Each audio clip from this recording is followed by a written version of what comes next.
প্রিয় শিক্ষার্থীরা, সবাইকে শুভেচ্ছা। আজকের বাংলা ক্লাস, সাথে আছে আমি মাহমুদ স্যার। দ্বিতীয় মূল্যায়ন সিলেবাসের আজকে আরেকটি নতুন কবিতা আমরা পড়ার চেষ্টা করব। কবিতার নাম বাবুরের মহত্ব। বাবুর কে?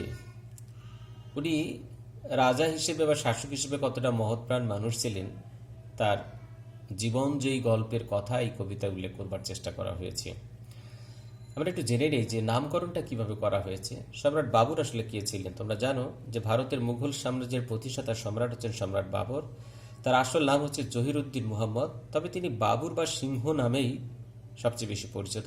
বাবুর শব্দটার অর্থ হচ্ছে সিংহ। এই ব্যক্তি মাত্র 11 বছর বয়সে মধ্য এশিয়ার সমরখন্দের সিংহাসনে আরোহণ করেন এবং অল্প বয়সেই দুইবার তিনি সিংহাসনচ্যুত হয়েছিলেন।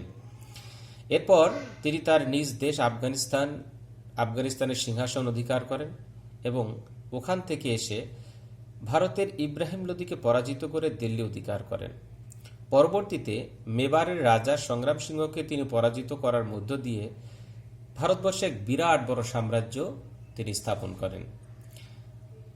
এত বড় মাপের একজন শাসক, তিনি অত্যাচারী নন, তিনি অত্যাচারী মানসিকতার নন, বিপরীত দিক থেকে তিনি অত্যন্ত মহৎ প্রাণ, প্রজাদরদী।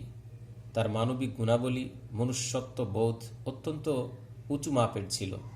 শাসক হিসেবে বর্তমান সময়ের যারা আছে, সারা পৃথিবীতে দেশ শাসন করছে, তাদের কাছে সম্রাট বাবর একজন আদর্শ অনুকরণীয় চরিত্র হতে পারে। অর্থাৎ শাসক গোষ্ঠীকে কেমন হওয়া উচিত, তাদের মানবিক মূল্যবোধ, তাদের আচরণ, দেশের নাগরিক বা প্রজাসাধারণের প্রতি তাদের দায়িত্ববোধ কেমন হওয়া উচিত, সেই দিক থেকে এই কবিতাটি একটি আদর্শ অনুকরণীয়।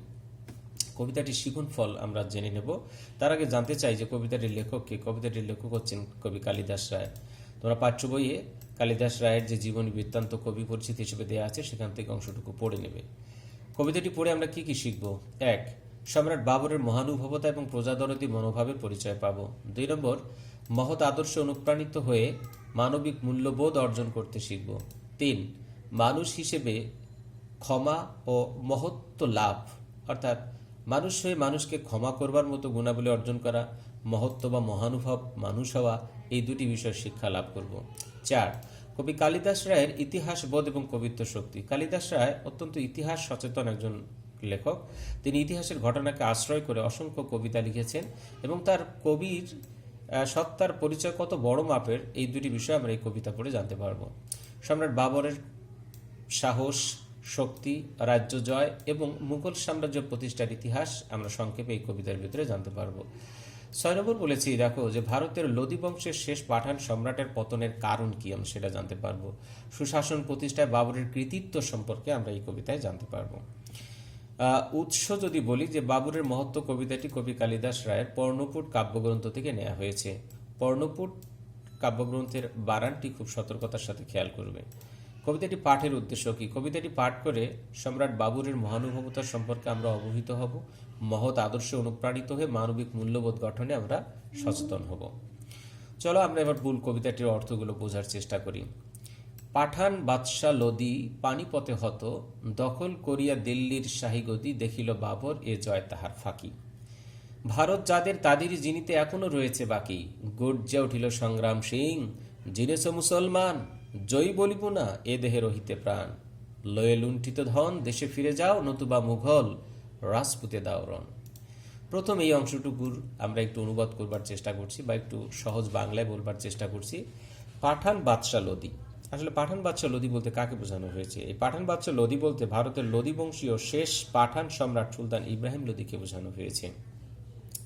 ইব্রাহিম লোদি পানিপথের যুদ্ধে, পানিপথ হচ্ছে একটা যুদ্ধক্ষেত্রের নাম, যেখানে তিনটি যুদ্ধ হয়েছিল। ইতিহাস প্রসিদ্ধ এই যুদ্ধক্ষেত্রটি। পানিপথের প্রথম, দ্বিতীয়, তৃতীয় নামে 3টি যুদ্ধ হয়েছিল এখানে। হত শব্দের অর্থ নিহত। দখল করিয়া দিল্লির শাহীগদি, অর্থাৎ দিল্লির রাজপথ তিনি দখল করলেন বাবর পাঠান বাদশা লোদিকে পানিপথের যুদ্ধে পরাজিত করার মাধ্যমে। কিন্তু দেখিল বাবরের জয় তাহার ফাঁকি, যে এত বড় সাফল্য মিথ্যা হয়ে যাবে, এত বড় জয় ব্যর্থতায় পর্যবসিত হবে, এ বাবর মেনে নিতে পারছেন না। কেন তার এই জয়কে তিনি ফাঁকি বললেন? কারণ যাদের ভারত, অর্থাৎ ভারত যাদের বলতে এখানে কবি ভারতবর্ষের নাগরিকদের কথা বলেছেন। ভারতবর্ষের প্রজাসাধারণের কথা বলেছেন, তাদেরই জিনিতে যদি প্রজাদেরকেই যদি হৃদয় জয় করতে না পারি, তাহলে এত বড় রাজ্য জয়ের সফলতা কি আছে? আরেকদিকে গর্জন করে উঠল সংগ্রাম সিং। সংগ্রাম সিং কে ছিলেন আমরা একটু তার সম্পর্কে জেনে নিতে পারি। রাজপুতনার অন্তর্গত অর্থাৎ রাজপুত রাজ্যের অন্তর্গত মেবার রাজ্যের অধিপতি সংগ্রাম সিং। তিনি খানুয়ার প্রান্তরে বাবুরের কাছে পরাজিত হয়েছিলেন। এই অত্যন্ত প্রতাপশালী সম্রাট সংগ্রাম সিং তিনি মুসলমান শাসক হিসেবে এই বাবুরকে তিনি চ্যালেঞ্জ ছুড়ে দিলেন। তিনি বললেন, জিনেছ মুসলমান, তুমি জয়ী হিসেবে অনেক বড় সম্মানিত বোধ করছো হে মুসলমান শাসক। জয়ী বলিব না, আমি তোমাকে জয়ী হিসেবে ভারতের রাজপদের রাজা হিসেবে মেনে নেব না। এ দেহে রহিতে প্রাণ, আমি যতক্ষণ বেঁচে আছি তোমাকে রাজা হিসেবে গ্রহণ করতে পারবো না। তুমি এক কাজ করো, তুমি ধন সম্পদ যা লুটপাট করেছো সেটা নিয়ে দেশে ফিরে যাও, আর যদি না যাও তাহলে আমার সঙ্গে তোমাকে যুদ্ধ করে টিকে থাকতে হবে। এটাই কবিতায় বলা হলো যে লয়ে লুণ্ঠিত ধন দেশে ফিরে যাও, নতুবা হে মুঘল রাজপুতে দাও রণ। খানুয়ার প্রান্তরে সেই সিংহেরও পতন হইল বীর বাবুরের করে। খানুয়ার প্রান্তর কি? খানুয়ার প্রান্তর হচ্ছে আগ্রার পশ্চিমে অবস্থিত একটি বিখ্যাত যুদ্ধক্ষেত্রের নাম, যেখানে যুদ্ধের মাধ্যমে এই সংগ্রাম সিংকে পরাজিত করে বাবুর পুরো ভারতবর্ষের অধিপতি হয়ে গেলেন। খানুয়ার প্রান্তরে সেই সিংহেরও পতন মানে পরাজিত হইল বীর বাবুরের করে। করে শব্দের অর্থ হাতে। এই বিজয় তার স্বপ্ন অতীত, অর্থাৎ সংগ্রাম সিংহকে তিনি যে পরাজিত করতে পারবেন বিষয়টি তিনি স্বপ্নেও ভাবতে পারেন। এটা কল্পনার অতীত, কারণ সংগ্রাম সিং অত্যন্ত যুদ্ধবাজ, ভীষণ দক্ষ একজন সম্রাট ছিলেন। তাকে পরাজিত করতে পারার আনন্দ বাবর এভাবেই প্রকাশ করলেন যে আসলে এটা স্বপ্নের অতীত, যেন বা দৈব বলে, অর্থাৎ ঐশ্বরিক শক্তির ইঙ্গিত না থাকলে, অর্থাৎ সৃষ্টিকর্তা যদি তাকে সাহায্য না করেন, তাহলে এত বড় বিজয় আসলে সব অর্জিত হওয়ার বিষয়টা নয়। সংগ্রাম সিংহের পরাজিত হওয়ার মধ্য দিয়ে সারা উত্তর ভারত আসছিল বিজয়ীর করতলে, অর্থাৎ হাতের মুঠে চলে আসলো গোটা উত্তর ভারত। কবরে শায়িত কৃতজ্ঞ দৌলত, বাবুরের আর নাই কোনো প্রতিরোধ। বাবুরকে প্রতিরোধ করবার মতো আর কোনো শক্তি অবশিষ্ট থাকলো না। একজন ছিল সংগ্রাম সিং, তিনিও পরাজিত। এখন কৃতজ্ঞ দৌলত বলতে আসলে কাকে বোঝানো হয়েছে? যাকে তিনি আগেই পরাজিত করেছেন। কৃতজ্ঞ শব্দটা নিয়ে একটু কথা বলতে চাই। এই শব্দটার কাছাকাছি আরও দুটি শব্দ আছে, কৃতজ্ঞ, অকৃতজ্ঞ এবং কৃতঘ্ন। কৃতজ্ঞ হচ্ছে যে উপকারীর উপকার স্বীকার করে, অকৃতজ্ঞ তার বিপরীত। তার চেয়েও ভয়ঙ্কর হচ্ছে কৃতজ্ঞ, যিনি উপকারীর উপকার স্বীকার না করে তার ক্ষতি করেন। তাহলে দৌলতকে বলা হয়েছে কৃতজ্ঞ। তাহলে তিনি কি বিশ্বাসঘাতকতা করেছিলেন বা কি উপকারীর প্রতিদান না দিয়ে তার ক্ষতি করেছিলেন, বিষয়টা একটু আমরা জেনে নেওয়ার চেষ্টা করি। যে বাবুর যখন ভারতবর্ষ আক্রমণ করেন, তখন এই দৌলত খা লোদি, আসলে দৌলত বলতে এখানে দৌলত খা লোদি তার পুরো নাম, তিনি পাঞ্জাবের শাসনকর্তা ছিলেন। তিনি নিজের দুশ্মন ইব্রাহিম লোদিকে পরাজিত করবার জন্য বাবরকে ভারতবর্ষ আক্রমণের জন্য অনুপ্রাণিত করেছিলেন বা নিমন্ত্রণ বা আমন্ত্রণ করেছিলেন। কিন্তু পরবর্তীতে আবার তিনি এই বাবুরের সঙ্গেও বিশ্বাসঘাতকতা করেছেন। অর্থাৎ আসলে দৌলত খা লোদির চরিত্রে এই বিশ্বাসঘাতকতা বা কৃতজ্ঞতার স্বভাবটি রয়েই গেছে। তিনি তার নিজের অবস্থান ঠিক রাখবার জন্য বিভিন্ন সময় বিভিন্ন জনের সঙ্গে তিনি এই বিশ্বাসঘাতকতাই করেছেন, যে তিনিও আর নেই, অর্থাৎ বাবুরকে পরাজিত বা বাবুরকে প্রতিরোধ করবে এমন কোনো শক্তি আর অবশিষ্ট নেই। কিন্তু বাবুর এত বড় বিজয় একেবারেই তুষ্ট হতে পারলেন না। দস্যুর মতো তুষ্ট না হয়ে লুণ্ঠিত সম্পদে। তিনি সম্পদের প্রতি লোভী নন। যদি লোভী হতেন তাহলে সম্পদের লোভে তিনি মোহাবিষ্ট হয়ে যেতেন, তিনি আপ্লুত হয়ে যেতেন। এত কষ্ট করে ভারতবর্ষ জয় করেছেন, তিনি সম্পদ লুটপাট করে সুখের প্রাসাদ গড়ে তুলবেন না, বরং তিনি তার উল্টোটা করলেন। জাকিয়া বসেছে মুঘল সিংহ দিল্লির মসনদে, তিনি বরং দিল্লির রাজসিংহাসনটাকে আন্তরিকতার সাথে সুশাসন প্রতিষ্ঠা করবার জন্য তিনি একজন গেঁথে বসলেন। মাটির দখলি খাঁটি জয় নয়, বুঝেছে বিজয়ী বীর। যে মাটি জয় করলেই মাটিতে বসবাসকারী মানুষের মন জয় করা যায় না, অর্থাৎ রাজ্য জয়ের জন্য যুদ্ধ করতে হয়, কিন্তু মানুষের মন জয়ের জন্য যুদ্ধ নয়, মানুষের সেবা দিতে হয়। এজন্যই কবি বললেন, হ্যাঁ মাটি আমি দখল করেছি যুদ্ধ করে, কিন্তু মানুষের মন জয় করতে হবে সেবা দিয়ে, ভালোবাসা দিয়ে। এজন্যই কবি বললেন, মাটির দখলই খাঁটি জয় নয়, বুঝেছি বিজয়ী বীর। হ্যাঁ, এটি সত্যি তার অনেক ভালো একটি ধারণা যে মাটি জয় করা যায় যুদ্ধ করে, কিন্তু মানুষের মন জয় করতে হয় মানুষকে সেবা দিয়ে, তার অধিকার ফিরিয়ে দেওয়ার মধ্য দিয়ে।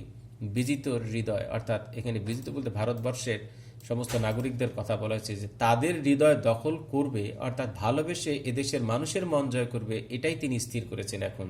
অতএব প্রজার অঞ্জনে, প্রজার মনোরঞ্জনে বাবুর দিয়াছে মন, বিশেষ করে হিন্দুর হৃদয় বা হৃদি জিনিবার লাগি করিতেছে সুশাসন। হিন্দুর হৃদি কেন? কারণ তিনি মুসলমান শাসক। ভারতবর্ষের অধিকাংশ মানুষই তখন হিন্দু।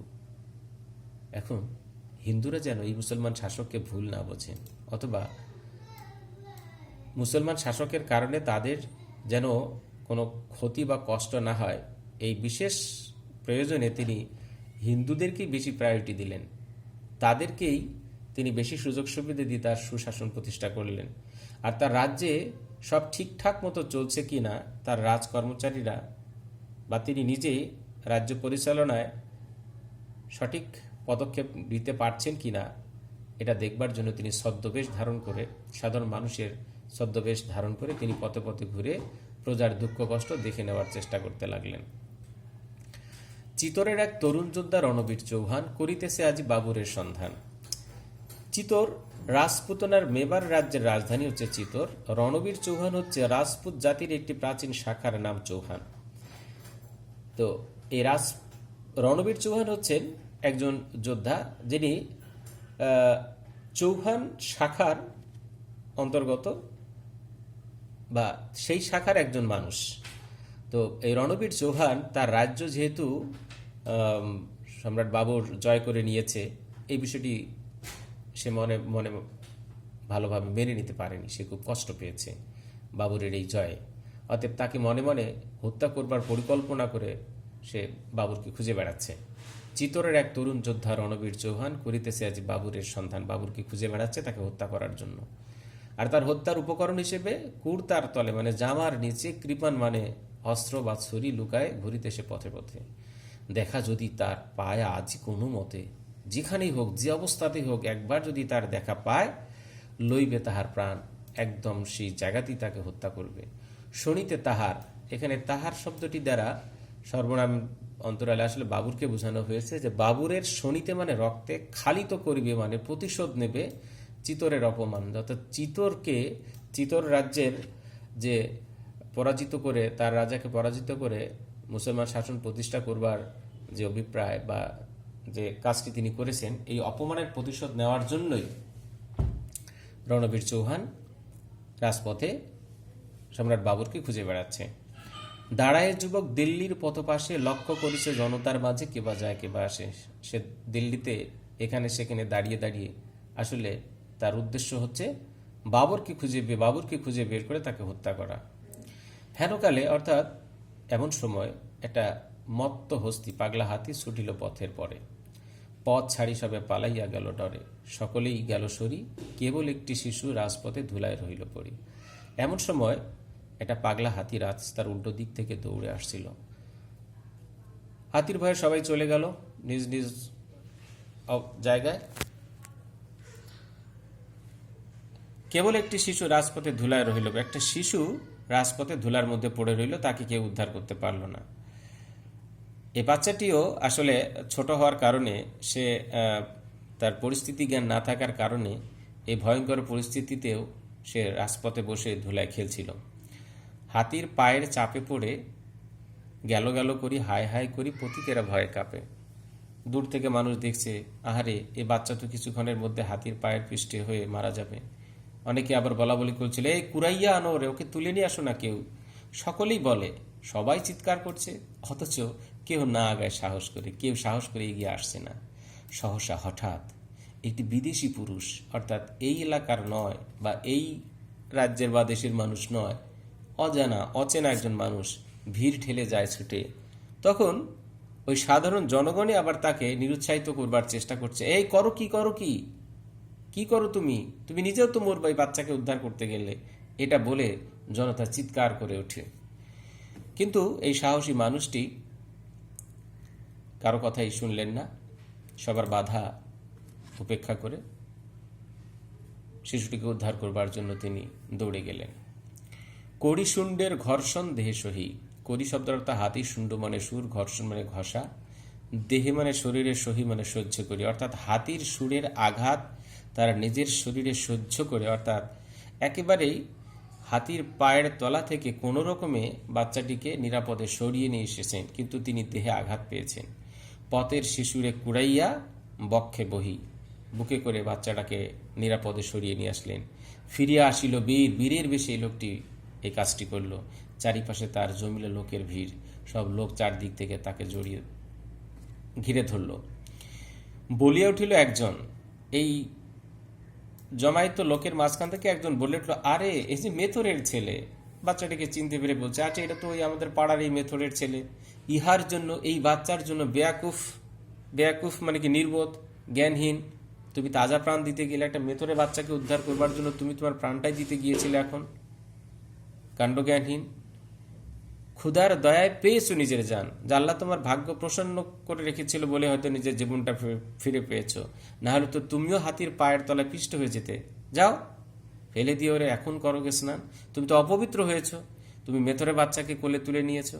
তার মানে কি, এখানে দেখতে পাচ্ছ তোমরা যে ওই জাত গেল বলে কি আজব কারখানা। লালন যে জাত পরিচয়, জাতপাতহীন সমাজ ব্যবস্থার কথা বলেছেন, সেই জাতপাতহীন সমাজ ব্যবস্থা তখনও কায়েম হয় নেই।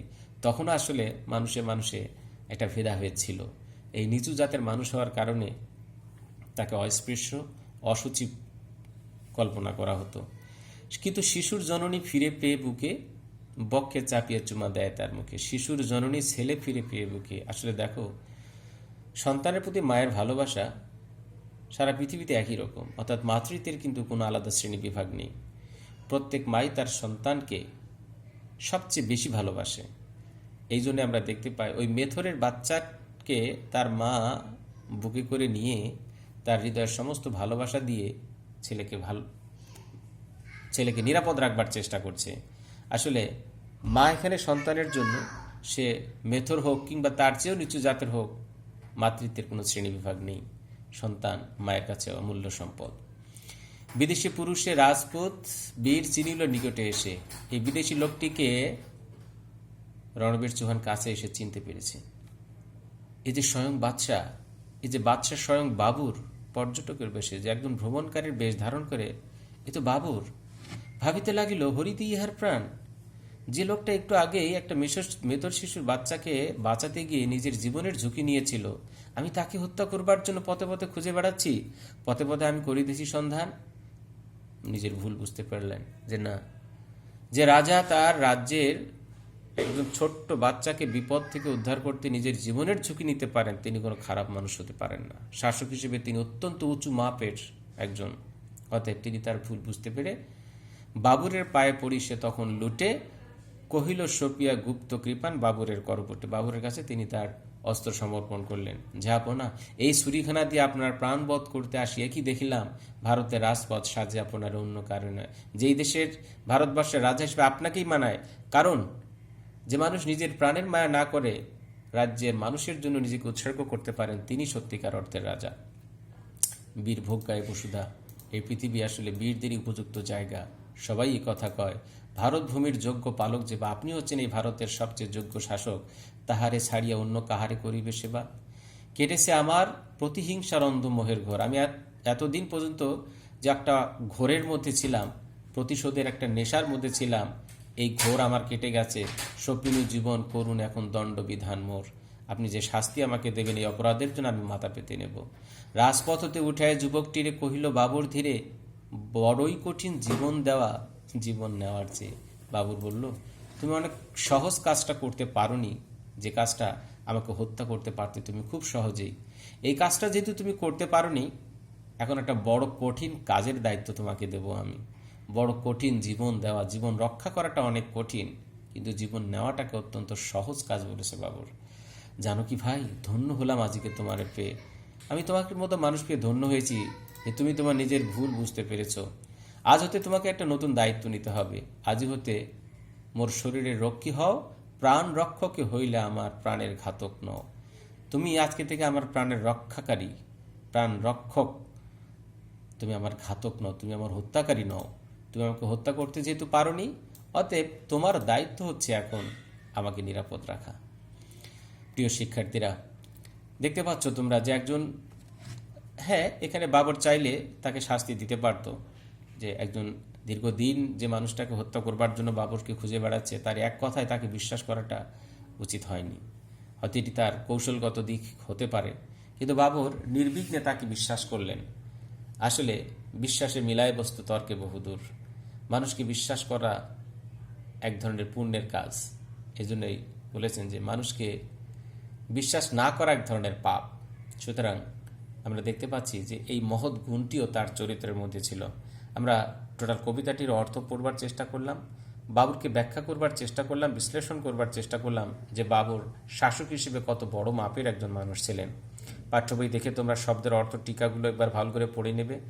পাঠের উদ্দেশ্যটাও দেওয়া আছে, পাঠ পরিচিতি দেওয়া আছে পাঠ্য বইয়ে, এবং কবি পরিচিতির অংশটুকু পাঠ্য বই থেকে তোমরা পড়ে নেবে। বারবার ভিডিওটা দেখলেই তোমরা বুঝতে পারবে। এবং ভিডিওর দেখতে পাচ্ছ যে তোমরা যে কবিতার যে লাইনগুলো আছে তার নিচে দেখতে পাবে যে আসলে ব্যাখ্যাগুলো আমি যা বলেছি সেখানে সহজ বাংলা আরও সুন্দর করে দেওয়া হয়েছে। সবগুলো বিষয় যদি তোমরা একবার পড়ে ফেলতে পারো তাহলে বিষয়টি তোমাদের কাছে অত্যন্ত সহজ হবে, এবং এই কবিতা থেকে যে কোনো প্রশ্ন আসলে তোমরা সহজে উত্তর করতে পারবে। ধন্যবাদ প্রিয় শিক্ষার্থী, দেখা হবে অন্য দিন অন্য কোনো বিষয় নিয়ে। সে পর্যন্ত ভালো থাকবে। আল্লাহ হাফেজ।